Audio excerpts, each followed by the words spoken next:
Salut la compagnie. On se retrouve là pour un petit vlog. Un vlog, oui un vlog. Et c'est pas souvent, vous allez me dire. Et bah figurez-vous que je lance une série qui s'appelle Un point sur le code.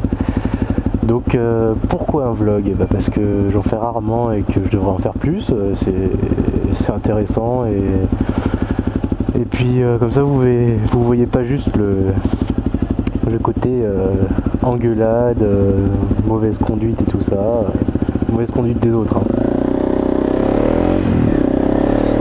Donc ça vous montre que je suis quand même quelqu'un d'humain, qui a un avis. Et pourquoi maintenant? Alors parce que c'est la saison, on va dire. On approche des fêtes, il fait nuit le soir très tôt, il fait nuit le matin jusqu'à très tard. Et j'en croise de plus en plus qui roulent sans feu, avec un feu pété, que ce soit auto ou moto. Hein. Sans feu, avec un feu pété, avec les pleins feux dans la tronche comme ça, n'importe comment. Ou alors avec des feux de brouillard, alors qu'il n'y a pas de brouillard, en plein jour, je sais pas quoi. Ouais. C'est vraiment un truc freestyle, c'est un accessoire de mode chez certains. Certains mettent les feux de brouillard pour se donner un style un peu rallye. Ils se sont crus sur Colin McRae.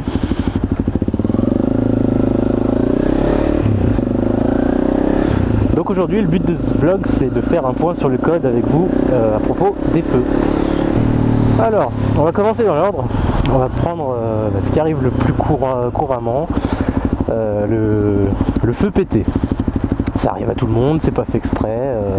Généralement quand vous avez un feu pété, les gens que vous croisez vous le signalent avec un petit appel de phare. Bon, ça m'est arrivé une fois d'avoir un feu pété sur ma voiture. Je l'ai changé dans les 10 minutes qui suivaient parce que j'ai eu au moins une dizaine d'appels de phare. Sur ce côté là, quand même il y a une bonne coopération on va dire. Vous pouvez pas prétendre ne pas l'avoir vu. Feu pété, vous êtes forcément au courant. Quand c'est devant, quand c'est derrière, bon les gens le signalent pas forcément, je sais pas pourquoi. Contrôlez régulièrement vos feux. Et puis voilà. Alors après j'ai entendu dire qu'il y avait une indulgence sur les feux arrière, justement du fait que vous pouvez pas voir derrière. Donc vous aurez peut-être juste un petit avertissement et pas de contravention. Mais devant, oui, je sais pas, quand il fait nuit, vous êtes pas en ville, que vous y voyez rien, quoi. Je sais pas, moi j'y vois rien, moi, quand j'ai un feu qui marche pas, je sais pas comment vous faites. Et j'en vois ça, mais j'en vois, je sais pas, une dizaine par soir quasiment. Bon, en ville, ça se passe encore, mais en campagne, je sais pas comment vous faites pour y voir quelque chose. Je m'adresse à vous, mais bon, vous n'êtes pas forcément concerné, c'est en règle générale. Et puis j'ose espérer que vous, mes abonnés, vous êtes assez consciencieux pour prendre soin de vos feux et ne pas risquer une amende débile. Donc le feu pété, c'est une contravention de 3ème classe, 68 € minoré à 45.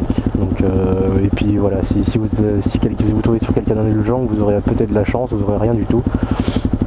Donc ça va. Deuxième cas, pas de feu, vous avez oublié de les mettre. Et dans ce cas, déjà vous méritez une bonne claque parce que on vous voit pas, quand il n'y a pas d'éclairage public, on vous voit pas la nuit. Et puis vous n'allez pas y voir grand chose non plus. Donc dans ce cas là, vous l'aurez bien mérité, mais c'est une contravention de 4ème classe, donc 135 € d'amende minorée à 90. Et là il n'y a pas trop d'indulgence. Encore que faut déjà tomber sur des flics qui prennent la peine de s'arrêter, mais en règle générale, j'ai jamais vu personne se faire arrêter pour un oubli de feu.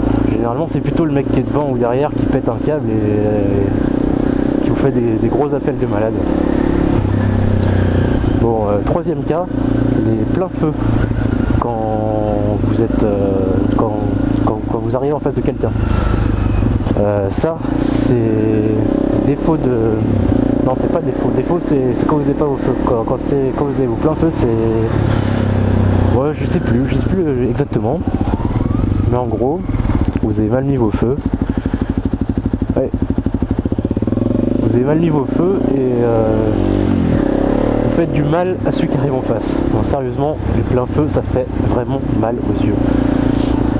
Dans ce cas-là, c'est pareil, 4ème classe, 135, mineur à 90, et vous l'aurez bien mérité aussi.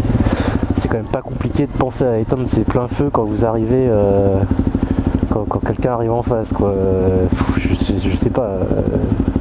Perso, ça fait 4 ans que j'ai la voiture, j'ai toujours la main sur la manette, quand j'ai mes pleins feux, et j'oublie pas les enlever quand il y a quelqu'un. Puis lui, c'est pareil, il oublie pas non plus souvent. Bon, quelquefois il y en a qui oublient ou qui font exprès d'oublier, je sais pas. Bah, dans ce cas-là, ils se prennent un gros coup d'appel de phare dans la tronche et ils s'en souviennent vite. Ça je peux l'assurer. Bon, 4ème cas. 4ème cas, les feux de brouillard. Donc il y a les feux de brouillard. 4ème cas sera le feu de brouillard avant et 5ème cas le feu de brouillard arrière. Donc les feux de brouillard avant, c'est pas un accessoire pour faire comme dans les rallyes. Hein. J'en vois des fois qu'ils le mettent le jour. Je comprends pas l'utilité ni le principe.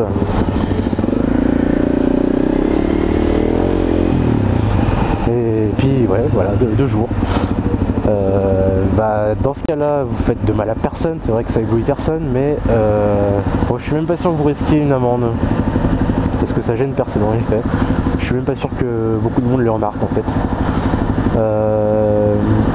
Par contre, de nuit, les feux de brouillard, c'est autorisé quand vous êtes en race campagne dans une route, sur une route qui est sinueuse et étroite, et si vous avez personne en face. S'il y a quelqu'un en face, vous êtes obligé de les éteindre. Pareil, en ville, vous n'êtes pas loin de mettre vos feux de brouillard, c'est pas une route sinueuse et sombre, c'est bon, vous y voyez quelque chose. Et vous éblouissez tous ceux qui sont en face de vous. Donc là, c'est pareil, c'est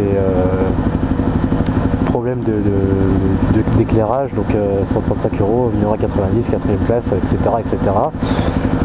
Et oui, les feux de brouillard avant, c'est réservé au brouillard et à la neige, et éventuellement en cas de forte pluie ou de route très sombre et très sinueuse, sans personne en face.